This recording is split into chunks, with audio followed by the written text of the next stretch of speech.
E o versículo 33 diz assim: ensina-me, ó Senhor, o caminho dos teus decretos, então os guardareis até o fim. Somente este versículo para a meditação da palavra do Senhor nosso Deus, que será ministrada nesta oportunidade. Você será abençoado através desta breve reflexão que faremos acerca da palavra do Senhor nosso Deus nesta oportunidade. O texto que nós lemos fala: ensina-me, ó Senhor, o caminho dos teus decretos, então os guardareis até o fim. Isto é, os caminhos do Senhor, que nós devemos viver e permanecer nele até o fim. Viver no caminho do Senhor, esta é a nossa esperança, é de que vivamos até o fim no caminho do Senhor. Existem muitos caminhos, vários caminhos existem, e vários caminhos estão diante desta humanidade, mas os homens escolhem quais caminhos querem seguir. A Bíblia diz que existem muitos caminhos, e caminhos geralmente levam a algum lugar. Se você tomar qualquer caminho, certamente este caminho te conduzirá a algum lugar. E existem muitos caminhos, e a Bíblia descreve vários caminhos, e os homens caminham por todos eles, e sempre estão se esquecendo de andar no caminho do Senhor. O objetivo de nós estarmos aqui pregando a palavra de Deus é que você viva neste santo, vivo e novo caminho que nos foi proposto. Devemos viver no caminho do Senhor e não no caminho dos homens, no caminho da maldade, no caminho da perversidade, no caminho da imoralidade, no caminho da desonestidade, no caminho da traição. Existem vários caminhos. Você escolhe qual caminho você quer andar, qual caminho você quer percorrer. A Bíblia diz que existem muitos. Por exemplo, na carta de Judas, no versículo 15, fala do caminho de Caim, o caminho de Balaão e o caminho de Coré. 3 caminhos Judas descreveu que existem. Pelo menos esses 3 caminhos são descritos por Judas no verso de número 15: o caminho de Caim, o caminho de Balaão e o caminho de Coré. Cada caminho deste aqui tem uma simbologia, tem um significado que nós devemos observar. O caminho de Caim é o caminho da ira, é o caminho da inveja, do descontrole, da falta de domínio próprio, o caminho que leva ao assassinato. Caim foi possuído pela ira, através da inveja, quando o seu culto foi rejeitado, e Deus se agradou muito mais do culto feito pelo seu irmão Abel.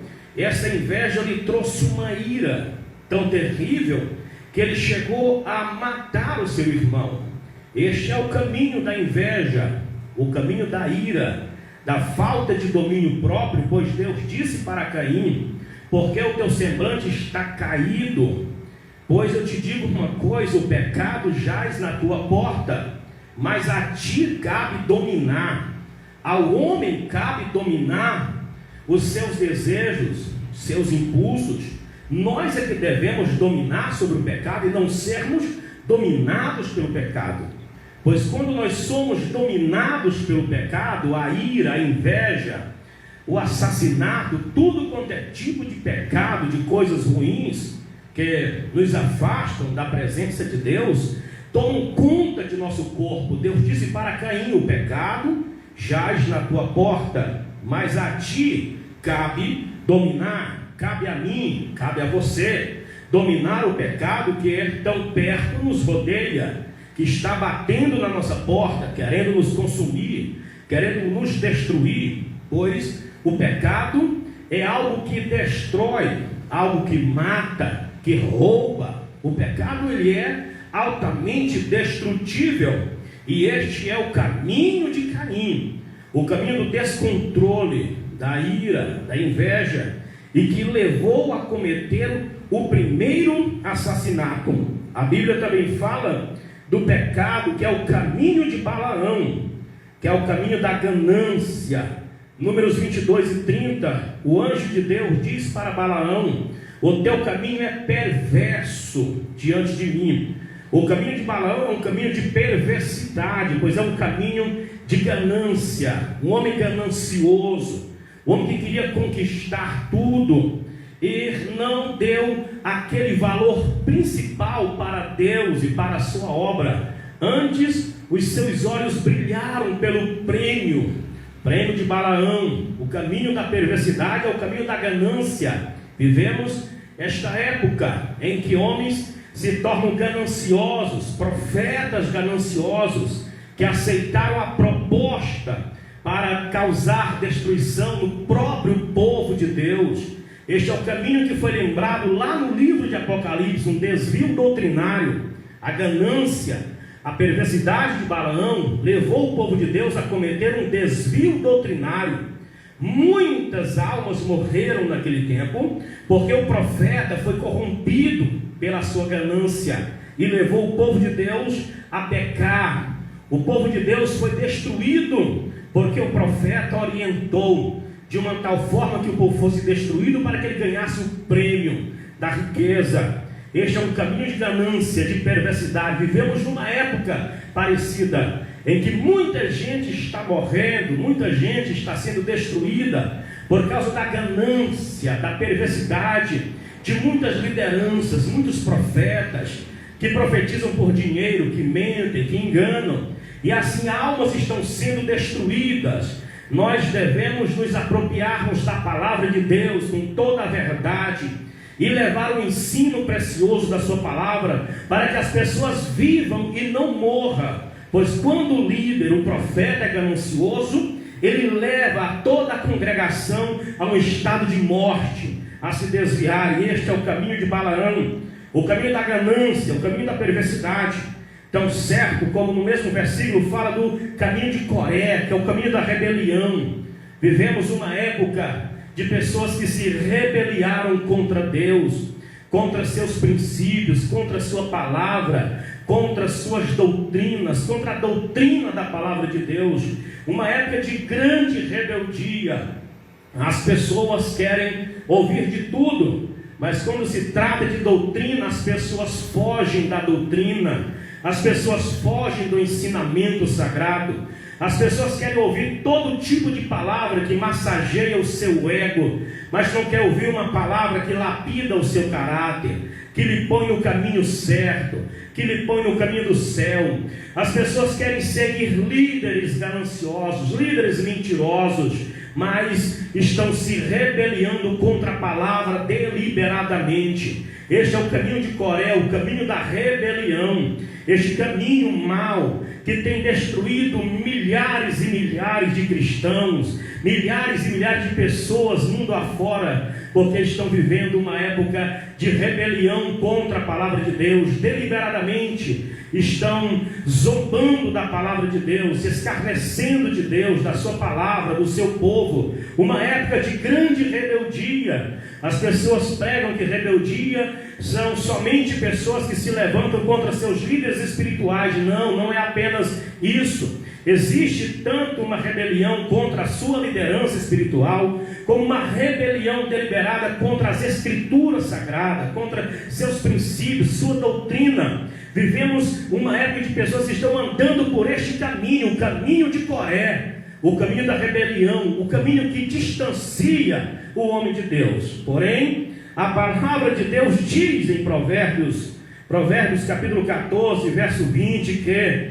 há caminhos que parecem bom, mas o seu fim é a morte. Salmos de número 37, versículo 5 diz: entrega o teu caminho ao Senhor, confia nele e ele tudo fará. Devemos entregar o nosso caminho a Deus, viver no caminho de Deus, pois vivemos tudo isto aqui, estamos vendo, presenciando, os homens andando pelo seu próprio caminho, o seu próprio entendimento, pela sua própria vontade, esquecem-se que o seu Criador nos propôs um caminho, Deus nos deu um caminho para andarmos, e este caminho, diz o profeta Isaías, capítulo 15, ou capítulo 35, verso 8, que o caminho do Senhor, ele é um caminho santo. O caminho do Senhor, ele é um caminho santo. O caminho que está no mundo é um caminho de inveja, um caminho de ira, um caminho de descontrole, um caminho de assassinato,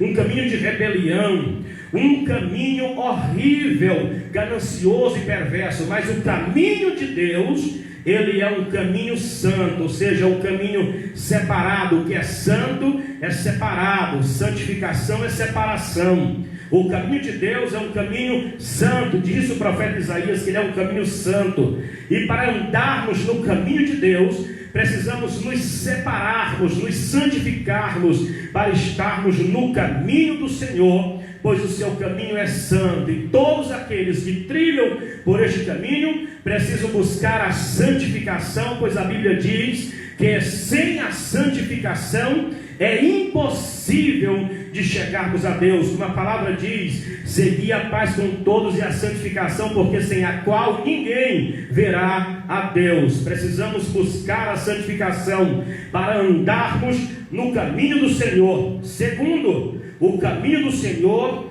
é um caminho apertado. Mateus capítulo 8, capítulo 7 e versículo de número 14, diz que o caminho do Senhor é um caminho apertado. O caminho do Senhor é um caminho apertado. Para entrarmos nele, precisamos nos despojarmos, abrirmos mão de tudo quanto é coisas mundanas, para entrarmos em um caminho apertado. Não é um caminho largo, pois a Bíblia diz que o caminho largo é o caminho que conduz à perdição, mas o caminho apertado é o que conduz à salvação. Pois o caminho do Senhor é um caminho para poucos, são poucos que entram por este caminho, pois ele é apertado, e muita gente quer andar sobrecarregado de seus pecados, suas maldades, suas fadigas, suas invejas, suas bebedices, suas drogas, seu adultério, sua prostituição, a sua vida imunda, imoral. Para entrar no caminho do Senhor, precisa abrir mão de tudo isso, pois ele é um caminho apertado. Precisamos entrar por este caminho, que é um caminho apertado, o caminho do Senhor. Terceiro, em Hebreus 10 e 20, diz que o caminho do Senhor, ele é novo e vivo. Se o caminho do Senhor é um caminho novo e vivo, quer dizer que nós devemos viver em novidade de vida. As coisas velhas se passaram e tudo se fez novo. É um novo caminho. O caminho velho que você vivia, aquele caminho imundo, aquele caminho que te destruía, que te matava, aquele caminho que te afastava de Deus, você já não deve nem sequer pensar nele, pois existe um novo caminho que agora te leva ao céu. O caminho velho te leva ao inferno. O caminho velho te leva para a destruição. O caminho velho vai te matar, vai te sufocar, vai te destruir. Você precisa aceitar este novo caminho, que é Jesus Cristo, um novo e vivo caminho. Ele é novo e ele também é vivo. Jesus Cristo ressuscitou. Ele morreu, mas ressurgiu ao terceiro dia. Jesus Cristo nos propôs este novo e vivo caminho. Se é um caminho novo, devemos andar em novidade. Se é vivo, precisamos ter vida, pois a Bíblia diz que aqueles que estão em Cristo já não morrem mais, mas passaram da morte para a vida, pois quem está em Cristo, nova criatura é. Quarto, o caminho do Senhor é um caminho alto. Isaías 55:9 diz que assim como os céus são mais altos do que a terra, assim os caminhos do Senhor são mais altos do que o nosso. Se nós estamos no caminho do Senhor, nós estamos altos com Deus. Nós não podemos contaminar a nossa vida com essas coisas da terra, com essas coisas que contaminam, com essas coisas que destroem, com essas coisas que levam à destruição. O caminho do Senhor é alto, ou seja, nós podemos até estarmos fisicamente aqui na terra, mas a nossa mente, é como disse Paulo, vocês que são do alto, nós que somos do alto, temos que pensar nas coisas do alto. Temos que pensar nas coisas do alto e não nas coisas terrenas, nas coisas passageiras. Precisamos depositar a nossa fé e a nossa esperança no futuro celestial que Cristo nos prometeu. Pois assim, me lembro muito bem de Caleb e Josué, quando saíram do Egito, esses dois varões que perseveraram em seguir ao Senhor. Eles estavam no deserto, o corpo deles estavam no deserto, mas a cabeça deles estava em Canaã, a mente deles estava ligada em Canaã. Enquanto o povo que estava no deserto pensava em regressar para o Egito, para o mundo, Josué e Caleb perseveravam em seguir ao Senhor, porque o corpo deles estava no deserto, mas a mente estava no futuro, estava em Canaã, estava na terra prometida. Assim somos nós, cristãos dessa atual geração. Estamos aqui neste mundo, os nossos pés estão ainda sobre essa terra, mas a nossa mente tem que estar no céu, pensando nas coisas celestiais, pensando na herança futura, no gozo eterno que nós vamos receber. Pois o apóstolo Paulo diz em Filipenses 3:20 e 21 que a nossa pátria está nos céus, de onde também aguardamos o nosso Senhor e Salvador Jesus Cristo, o qual transformará o nosso corpo de humilhação para ser igual ao corpo da sua glória e do seu poder. Por isso que nós devemos pensar no céu, pois a nossa pátria está lá. Somos peregrinos nessa terra aqui, nesta terra imunda, estamos de passagem. Não vale a pena nos determos aqui com essas coisas mundanas, pois nós temos uma herança futura, nós temos uma salvação e nos é proposta, e nós devemos seguir em frente, nós devemos avançar, porque o caminho do Senhor é alto, e nós não devemos ficar aqui de cabisbaixo, cheirando esta imundície, este lamaçal de podridão que destrói. Vamos estar fisicamente aqui, mas a nossa mente ligada nas coisas celestiais. E para encerrar, o caminho do Senhor, ele é Cristo. João 14,6, Jesus Cristo diz: eu sou o caminho, eu sou a verdade e eu sou a vida, e ninguém vem ao Pai a não ser por mim. Não tem salvação, disse o apóstolo Pedro em Atos 4,12, que não há salvação debaixo dos céus dada entre os homens, pelo qual importa que devamos ser salvos. Somente Jesus, o único nome debaixo dos céus que nos propõe salvação é Jesus Cristo. Não há salvação em outro nome, só em Jesus Cristo, pois Ele é o caminho, Ele é a verdade, Ele é a vida, e sem Cristo nós não chegaremos nos céus. Este é o caminho do Senhor que nós devemos viver, que nós devemos estar plantados, arraigados, enxertados, é em Cristo Jesus, o nosso Senhor. Por isso, esta noite eu quero fazer uma oração e te abençoar. E você que está aí do outro lado assistindo esta live, esta mensagem, desta breve reflexão, que você entenda que Jesus Cristo, Ele te ama, que foi por você que Ele morreu na cruz do Calvário, que você não deve se entregar ao fracasso, que você não pode se render, que você não pode fracassar, que você não pode morrer, você não pode sucumbir. Jesus Cristo te ama, Jesus Cristo te resgata, pois Jesus Cristo é este vivo caminho. E neste momento eu quero fazer esta oração, abençoando você que está nos ouvindo neste momento, através das redes sociais, que você seja alcançado e que você seja abençoado. Grande Deus, Pai eterno, Deus Todo-Poderoso, neste momento te agradecemos por estes poucos minutos de uma transmissão de pregação da Tua Palavra através deste canal, do Facebook, que tu possa abençoar estas pessoas que estão nos assistindo, que vão assistir ainda esta live, esta transmissão, que sejam abençoadas essas pessoas, que sejam tocadas, que sejam transformadas, que sejam mudadas, que sejam renovadas através da tua palavra. No nome santo de Jesus Cristo, ministramos a tua bênção. Se alguém está do outro lado, ó Deus, neste momento vai de encontro a ele, promovendo salvação no coração dele, promovendo salvação na casa dele, libertando, quebrando cadeias, quebrando laços, curando enfermidades, pois tu és o mesmo ontem, hoje, eternamente. Tu és o mesmo Senhor que operou no passado, opera no presente, opera no futuro, e é no teu nome, meu Senhor, esta noite que nós ministramos a tua bênção sobre a vida deste povo, em nome de Jesus. Que Deus abençoe a todos, que Deus abençoe, compartilhe, abençoe mais alguém com a transmissão da palavra de Deus. E logo mais no decorrer da semana estaremos aí noticiando mais lives, como também ministrações pelas ruas da cidade de Paraupebas. Você pode estar acompanhando este serviço de evangelização, anunciando a Cristo pelas ruas e nos lares da cidade de Paraupebas. Que Deus abençoe a todos e muito obrigado.